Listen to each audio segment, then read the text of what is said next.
Assalamualaikum warahmatullahi wabarakatuh. Di sini kelompok kami akan membahas tentang evaluasi pengambilan keputusan biaya relevan menjual dan memproses lebih lanjut pada PT Madu Baru Yogyakarta. Perkenalkan, nama saya Heni Herawati, NIM 1764200035. Saya Muhammad Faisal, NIM 17642009. Saya Rizalatul Muawana, NIM 1764200017. Saya Abi Mansur, NIM 17642034. Saya Faisal di sini akan menjelaskan tentang pengertian harga pokok produk. Harga pokok produk merupakan akumulasi dari biaya-biaya yang dibebankan pada produk atau jasa yang dihasilkan perusahaan. Harga produksi mencerminkan total biaya barang yang diselesaikan selama periode berjalan.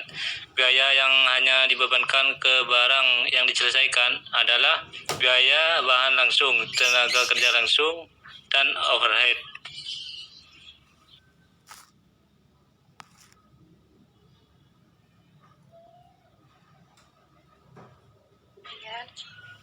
Kemudian ada biaya. Biaya adalah harga perolehan yang dikorbankan atau digunakan dalam rangka memperoleh penghasilan dan akan dipakai sebagai pengurang penghasilan. Atau biaya digolongkan ke dalam harga pokok penjualan, biaya penjualan, biaya administrasi umum, dan biaya bunga dan biaya pajak perseroan. Selanjutnya, penggolongan biaya. Yang pertama ada elemen-elemen biaya produk. Di sini elemen biaya produk ada bahan atau material. Bahan terdiri dari bahan langsung dan bahan tidak langsung. Bahan langsung yaitu bahan yang digunakan untuk produksi yang dapat diidentifikasi dengan produk, mudah ditelusuri kepada produk, dan merupakan biaya yang besar atas produk yang bersangkutan. Kemudian bahan tidak langsung, yaitu bahan yang digunakan untuk produksi yang tidak diklasifikasikan sebagai bahan langsung. Berikutnya, tenaga kerja. Ada tenaga kerja langsung dan tenaga kerja tidak langsung. Tenaga kerja langsung yaitu tenaga kerja yang dilibatkan dalam kegiatan produksi yang dapat diidentifikasi dengan produk, mudah ditelusur kepada produk, dan merupakan biaya yang besar atas produk yang bersangkutan. Selanjutnya, tenaga kerja tidak langsung, yaitu tenaga kerja yang terlibat dengan kegiatan produksi yang tidak diklasifikasikan sebagai tenaga kerja langsung. Berikutnya, overhead pabrik meliputi semua biaya produksi selain biaya bahan langsung dan tenaga kerja langsung. Saya Rizalatul Muawana akan melanjutkan penjelasan dari Faisal. Yang kedua, kaitannya dengan produksi.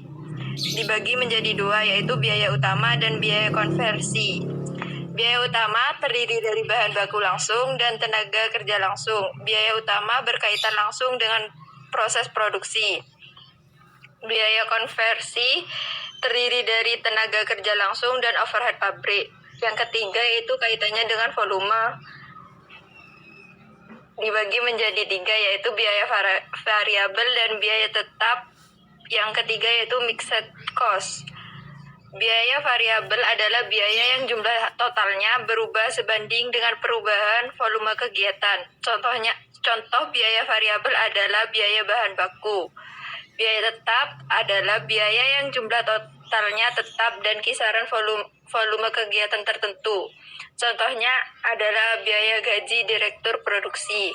Di sini mixed cost dibagi menjadi dua, yaitu semi variable cost adalah biaya yang berubah tidak sebanding dengan perubahan volume kegiatan. Biaya semi variabel mengandung unsur biaya tetap dan biaya variabel. Contohnya adalah biaya listrik dan biaya telepon. Yang kedua itu step cost. Step cost adalah biaya yang meningkatkan secara bertahap seiring dengan volume kegiatan. Contohnya adalah biaya gaji pengawas atau mandor.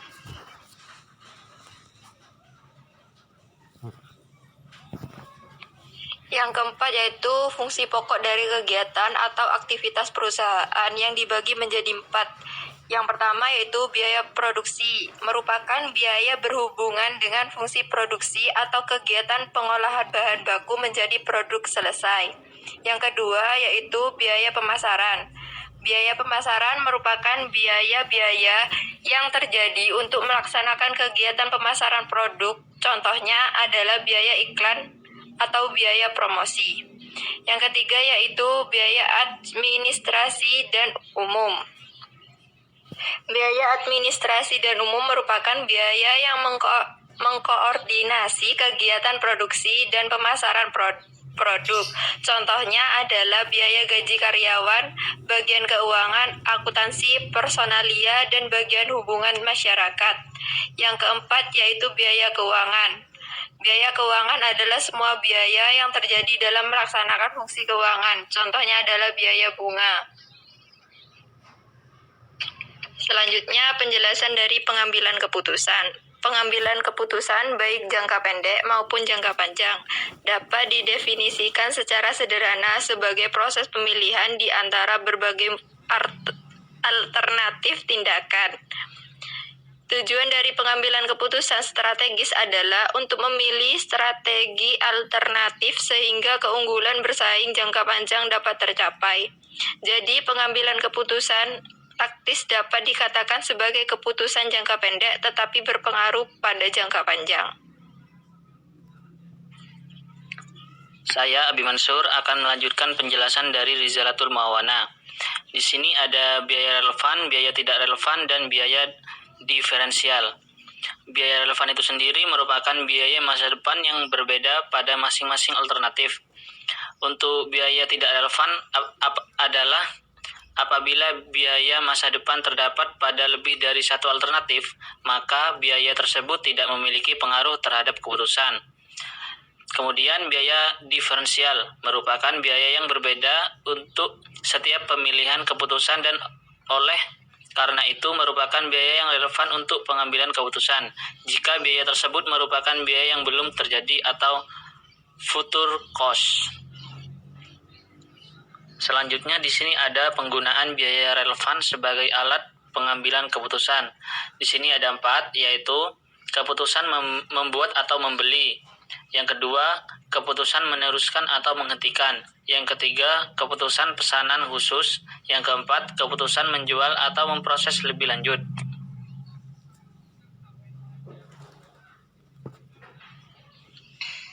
Kemudian di sini ada langkah-langkah untuk mengidentifikasi biaya relevan yang digunakan untuk pengambilan keputusan, yaitu menghimpun seluruh biaya yang berkaitan dengan masing-masing alternatif yang dipertimbangkan, mengeliminasi atau menghilangkan biaya yang merupakan biaya tenggelam, mengeliminasi atau menghilangkan biaya yang tidak berbeda di antara alternatif yang dipertimbangkan, mengambil keputusan berdasarkan pada data biaya lain yang tersisa. Biaya ini akan menjadi biaya diferensial atau biaya terhindarkan.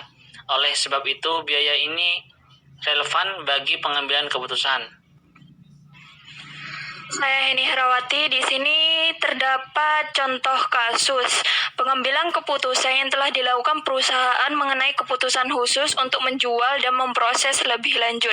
Dalam proses pengambilan keputusan, apakah perusahaan akan menjual dan memproses lebih lanjut tetes tebu? Di sini ada data dari PT Madu Baru. Pada tahun 2006, PT Madu Baru menjual tetes sebesar 23.899 dan memproses lebih lanjut 238.278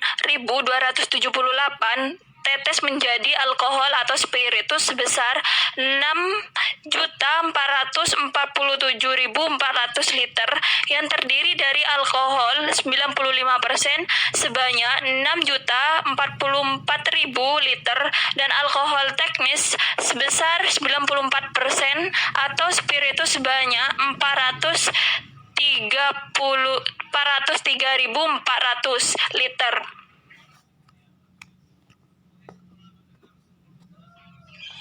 Di sini ada biaya-biaya yang berkaitan dengan pengambilan keputusan menjual tetes pada saat titip pisah. Kalian bisa lihat sendiri di PPT. Dan di sini ada tambahan biaya-biaya yang berkaitan dengan pengambilan keputusan memproses lebih lanjut. Meskipun jumlah biaya penyusunan aktiva tetap pada masing-masing alternatif berbeda, yaitu 596.981.404 pada keputusan menjual pada saat titik pisah dan 306.985.836 pada keputusan memproses lebih lanjut. Tetapi biaya penyusutan aktiva tetap ini merupakan biaya yang tidak relevan karena biaya ini telah ditetapkan di masa lalu dan tidak dapat dipengaruhi oleh keputusan apapun di masa depan. Dan di sini ada biaya relevan yang berkaitan dengan pengambilan keputusan menjual pada saat titik pisah dan memproses lebih lanjut tetes tahun 2006. Nah, di sini tuh sudah tertera ya, sudah jelas kalau misalnya memproses lebih lanjut itu totalnya itu 30.983.287. Nah, di sini sudah total dari proses tetes tebu titik pisah dengan tambahan biaya ini sudah dijadikan satu seperti ini.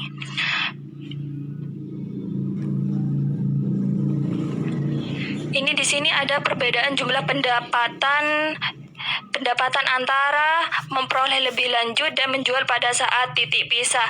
Nah, di sini memproses lebih lanjut itu pendapatannya itu 35M. Seperti yang telah kalian lihat, dan di sini ada selisih dan pendapatannya itu lebih besar dari memproses lebih lanjut. Namun, keputusan untuk menjual pada saat titik pisah atau memproses lebih lanjut tidak hanya mempertimbangkan biaya saja, akan tetapi juga harus mempertimbangkan tambahan penghasilan. Jika produk melalui memproses lebih lanjut, maka selanjutnya adalah menghitung pendapatan di antara dua alternatif menjual pada saat titik pisah dan memproses lebih lanjut. Maka dapat ditarik kesimpulan pengambilan keputusan PT Madu Baru adalah belum tepat. Jika keputusan yang diambil adalah memproses lebih lanjut tetes, maka akan menurunkan laba perusahaan secara keseluruhan. Perusahaan sebaiknya tidak hanya memperhitungkan pendapatan yang akan diterima untuk masing-masing keputusan, tetapi juga mempertimbangkan biaya relevan yang berkaitan dengan alternatif keputusan sehingga pengambilan keputusan lebih tepat dan akurat. Terima kasih atas perhatiannya. Tetap jaga kesehatan. Jangan lupa pakai masker. Sekian dari kelompok kami. Wassalamualaikum warahmatullahi wabarakatuh.